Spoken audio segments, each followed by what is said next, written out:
Me compare Giacometto. Me compare Giacometto tenía un lindo gallito que cuando cantaba abría el piquito y dejaba todas las gallinas enamoradas. Pero un día la patrona tenía invitados. No se le ocurrió nada mejor que agarrar el gallito, tirarle el cogote y ponerlo a cocinar.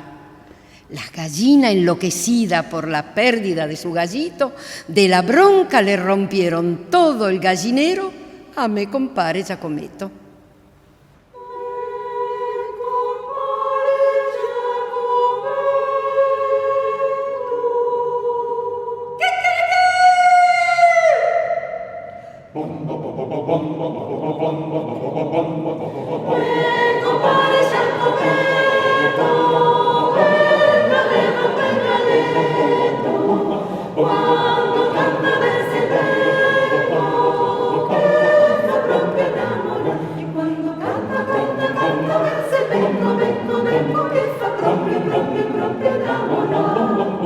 E quando canta, canta, canta verso il becco, becco, becco, che fa proprio, proprio, proprio innamora.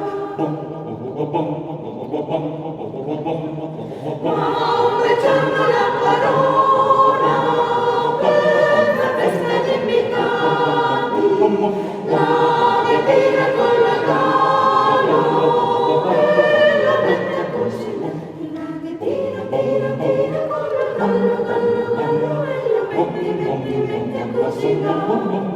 e la ritira, tira, tira con la gallo, gallo, gallo, e la mette, mette, mette a cucina.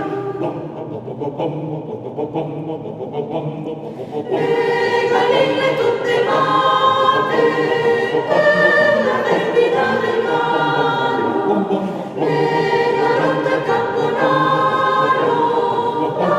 la rabbia delle galline,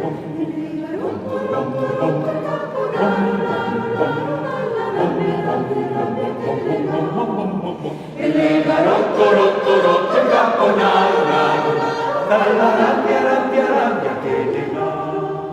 E quando canta, canta, canta verso il becco, becco, becco, che fa proprio, proprio, proprio innamorare.